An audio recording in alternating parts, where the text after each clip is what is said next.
Good morning, सलाम, नमस्ते, सत श्री अकाल। स्वागत है मेरे चैनल में। उम्मीद है कि आप सब्सक्राइब और लाइक करते होंगे। शेयर करेंगे तो दानवीर बनेंगे। दान करना पैसे से नहीं, ज्ञान का ध्यान भी बहुत ज़रूरी है। ज्ञान का दान कीजिए और आगे बढ़ते हैं। शीर्षक है मुंशी गफ्फार का ज्ञान। हम यहाँ पे जिस शख्सियत और पर्सनालिटी की बात करने जा रहे हैं वो और कोई नहीं, ज्योतिबा फुले जी के बारे में है। अब थोड़ी सी आगे को लेके चलते हैं बात। एक्टिंग क्या केवल पिक्चर और सीरियल में काम आती है? आम जिंदगी में भी हम बचपन से ही कलाकार रहे हैं। रोने की, हंसने की एक्टिंग, लाड़ में आने की एक्टिंग, माँ बाप को मनाने के लिए करने की एक्टिंग, हर जगह हम एक्टिंग करते हैं। बस एक कैमरे के सामने नहीं हो पाती। खैर, आगे बढ़ते हैं। इस कहानी में गोविंद राव जी जो हैं वो ज्योतिबा फुले जी के पिताजी हैं। उनका ना एक सपना था कि ज्योतिबा खूब पढ़े लिखे। ज्योतिबा के गुरु विनायक राव जोशी चाहते थे कि वो आगे की पढ़ाई वो चर्च ऑफ स्कॉटलैंड मिशन के स्कूल में करें। ये बात है 1833 में। ज्योतिबा वहाँ पढ़ने भी लगे, मगर गोविंद राव के अनेक परिचितों को ज्योतिबा का अंग्रेजी पढ़ना पसंद नहीं था। उन्होंने गोविंद राव को ताने दे देकर ज्योतिबा का स्कूल छुड़वा दिया। वो कैसे किया होगा, चलिए देखते हैं। अरे गोविंद राव, ये अंग्रेजी गिटपिट भाषा सिखाने लगे तुम बेटे को। ये जंजीरें अंग्रेजों की क्या कम थी, लाठियां, जुल्म सितम, और यही जहरीली ये जो अंग्रेजों की भाषा है घूट घूट के पिला रहे हो। क्या करने जा रहे हो तुम ये? हे राम, क्या हो गया है गोविंद राव तुम्हें? खैर, अब 9 साल के ज्योतिबा खेती में पिता के हाथ बटाते। करे तो करे क्या, पिता पुत्र दोनों ही खिंद है। खेती में काम तो करते थे लेकिन मतभेद थे। तो दुखी तो सगुणा बाई भी थी।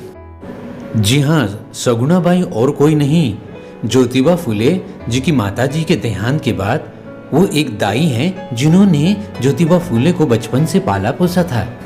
हाँ, उन्होंने ज्योतिबा को अपने पुत्र की तरह पाला था। वे जानती थी कि गोविंद राव मुंशी गफ्फार बेग की बात नहीं डालते। हाँ, अब आया कैरेक्टर, मुंशी गफ्फार बेग साहब। फिर उन्होंने जो सगुणा बाई जी है उन्होंने जुगाड़ लगाया और अपनी इच्छा और भविष्य की चिंताएं किसी तरह मुंशी गफ्फार बेग तक पहुंचा दी। मुंशी जी अब गोविंद राव के घर किसी तरह पहुंचे तो उन्होंने देखा कि वो खेती में गए हुए, खेती करने के लिए। घर पर ज्योतिबा मिले तो उन्होंने पूछा, आगे पढ़ोगे? ज्योतिबा बोले, ये भी कोई पूछने की बात है, बिल्कुल पढ़ूंगा। इसके लिए तुम्हें एक नाटक करना होगा, ये बोला मुंशी साहब ने। और मुंशी जी ने ज्योतिबा के कान में पूरा नाटक बता दिया। अब ज्योतिबा खेतों में पहुंचे खुश होते हुए, और वहां पे धीरे धीरे पिता के समीप जाने लगे। काम करते करते धीरे से कान में फुसफुसाहट करने लगे। दादा, ओ दादा, दादा बुलाते थे। मुझे अंग्रेजी स्कूल जाना है। उनके पिताजी ने कहा, ये पाठ तुझे किसने पढ़ाया? ज्योतिबा, सच बता। किसी और ने नहीं, मुंशी गफ्फार बेग ने कहा। देखो मुंशी जी वहां खड़े हैं, उन्हीं से पूछ लो। गोविंद राव ने देखा तो मुंशी गफ्फार बेग दूर खड़े, हाथ में छाता लिए, जमीन पे छाते को लाठी की तरह खड़े करे हुए, दोनों हाथ छाते की डंडी के बीच में रखते हुए, चेहरा हिलाते हुए हंसने लगे। फिर गोविंद राव यानी ज्योतिबा फुले के पिताजी ने कहा, किससे? ज्योतिबा से। पर तू तो मराठी अच्छे से लिख लेता है।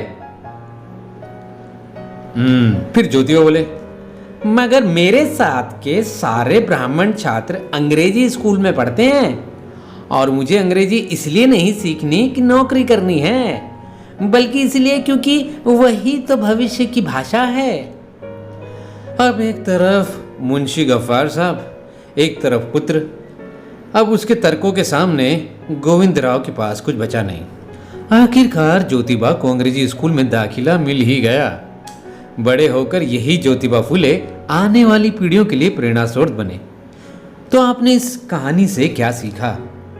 यानी मन में संकल्प हो तो रास्ते बन ही जाते हैं, चाहे वो कोई सगुना बाई हो जिन्होंने माँ जैसा प्यार दिया, या कोई किसी भी प्रकार से माध्यम मुंशी गफ्फार के रूप में हो, रास्ते बन ही जाते हैं। और हाँ, एक बात याद रखिएगा कि आप कितनी भी MBA की पढ़ाई करें, BBA की पढ़ाई करें, ये सारी पढ़ाई या IAS बनते हैं या बड़ी बड़ी चीजें पढ़ते हैं, केवल नौकरी के लिए पढ़ने से देश का विकास नहीं होगा।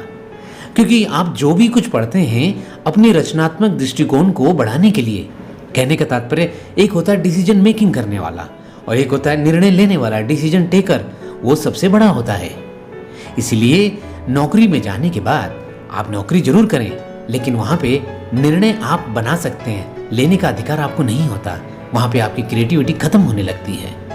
इसलिए केवल नौकरी के लिए पढ़ना अच्छा नहीं है, अपने मानसिक विकास के लिए पढ़ना और समाज को उत्थान के लिए आगे लेके जाना, उस पढ़ाई का सदुपयोग हो सकता है समाज के लिए। मुझे उम्मीद है कि आप मेरे इस वीडियो से कुछ ना कुछ जरूर हासिल करेंगे ज्ञान और शेयर करेंगे लोगों को। इसी के साथ उम्मीद करते हैं चैनल को लाइक कीजिए। जय हिंद, जय भारत।